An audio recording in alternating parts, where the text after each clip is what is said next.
Bienvenue dans ce nouvel épisode de podcast qui a une saveur toute particulière parce que figure-toi que tu devais avoir droit à un autre épisode de podcast.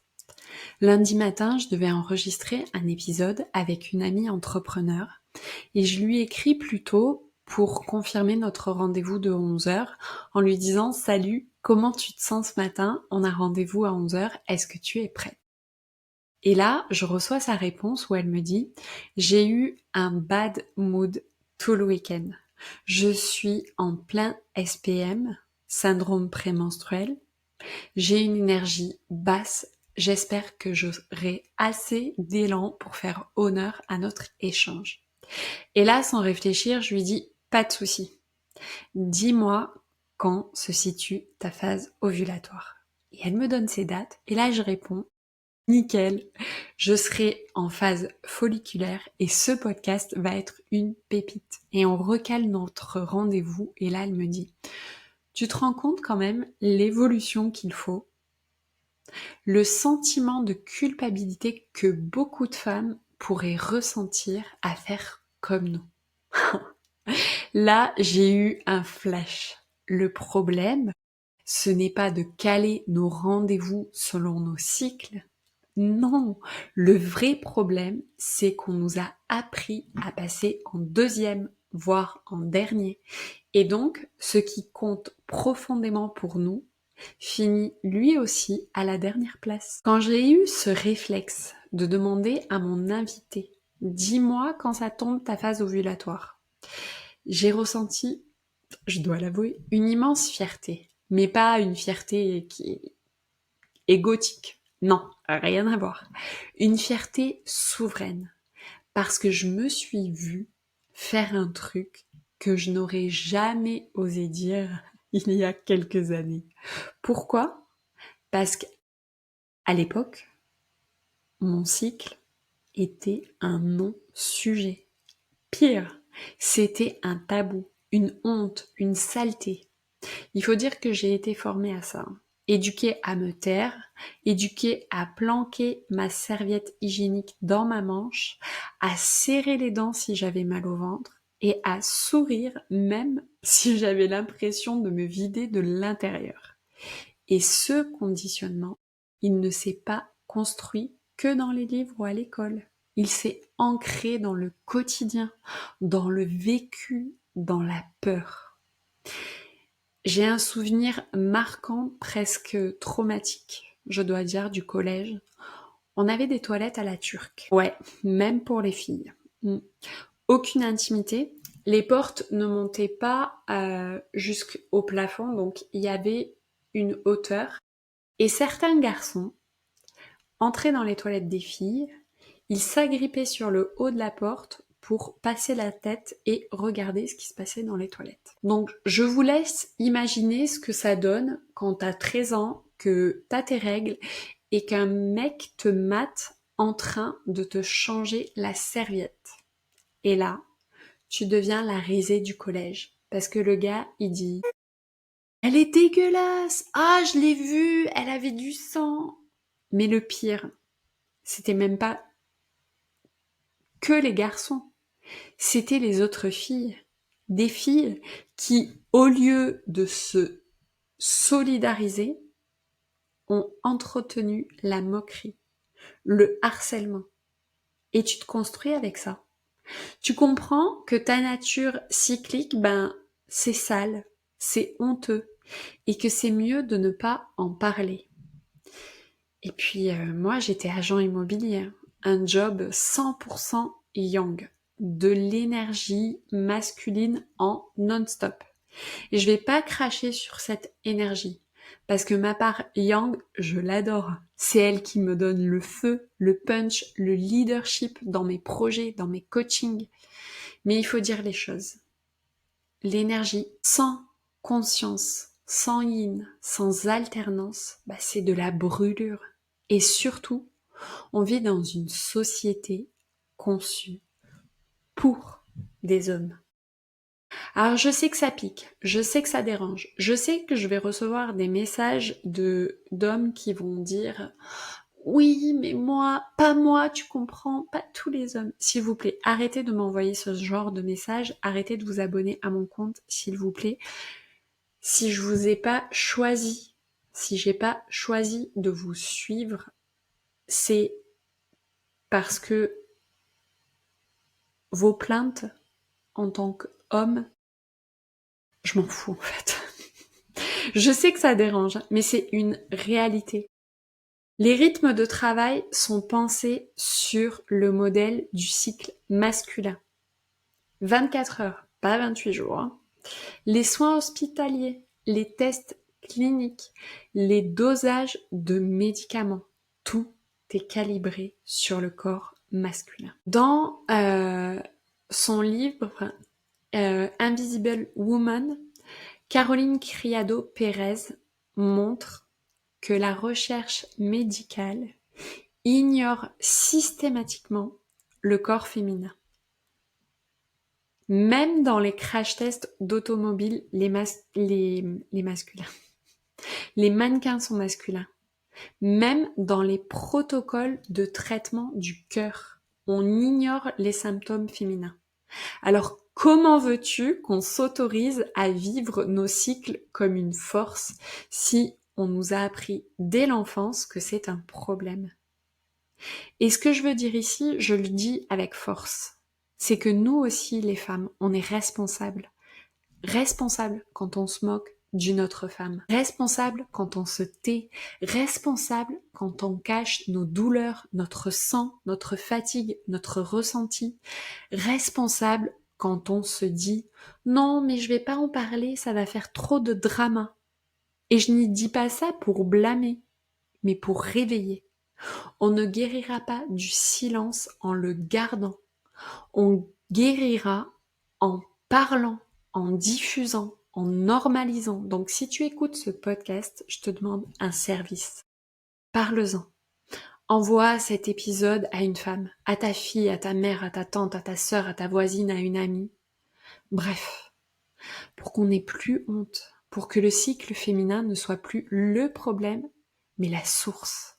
Alors non, c'est pas inné, c'est le fruit d'un long travail. J'ai lu des livres, j'ai observé mes règles pendant des mois, j'ai tenu des carnets entiers, noté les moindres détails de ce que je ressentais physiquement et émotionnellement. J'ai observé mes cycles par rapport à toutes mes pratiques sportives, à la pratique du yoga, à ma libido, à mon alimentation, à mes envies de lien ou de solitude.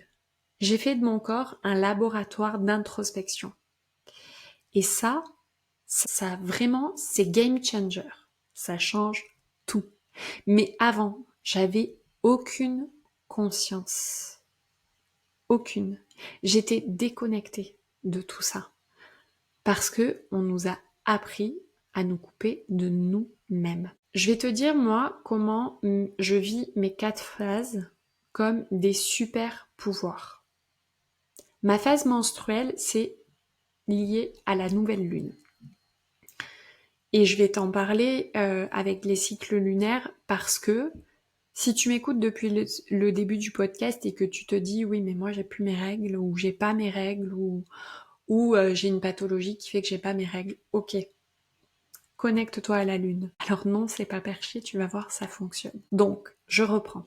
Cette phase menstruelle, c'est la phase de la nouvelle lune chez moi. C'est là que je reçois les idées les plus lumineuses. Des idées qui me traversent, mais que je ne force pas. Je les écris, je laisse passer la vague, je relis ma boîte à idées, je m'imprègne. C'est une phase de connexion fine, subtile et magique. Après, dans ce premier quartier, il y a la phase folliculaire. Là, l'énergie, elle remonte. C'est ma phase d'élan. Je prends mes idées, mes intentions et je crée. Je construis, je pose des bases, je planifie, je remets en mouvement avec joie. Et ensuite arrive la phase ovulatoire, la phase de la pleine lune. C'est la phase de rayonnement. Je me connecte, je communique, je rayonne, comme la pleine lune du coup. J'enregistre mes podcasts. C'est là que mes liens sont les plus vibrants. Mes prises de parole sont les plus puissantes. Je me sens magnétique. Et tu sais quoi? Je le suis aussi.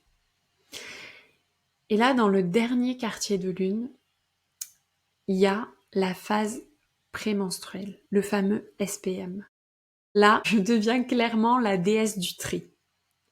Je coupe, je tranche, je simplifie, je reviens à l'essentiel. Je relis mes idées, je vois ce qui a été mis en place, je fais des bilans, j'en tire des conclusions, je fais de la place, je prépare l'après. Et je suis lucide comme jamais. S'observer, c'est pas être dans le contrôle ou être faible. C'est comme faire ses comptes. Tu veux savoir où va ton argent, regarde ton compte en banque. Tu veux savoir où va ton énergie, observe ton cycle et décide en conscience. Ce que ça a changé pour moi, planifier avec mon cycle, c'est pas juste une organisation un peu plus douce ou une to-do list mieux rangée. Non. Ce que ça a changé pour moi, c'est que je ne planifie plus contre mon cycle. Je planifie plus malgré lui. Je planifie avec et même grâce à lui.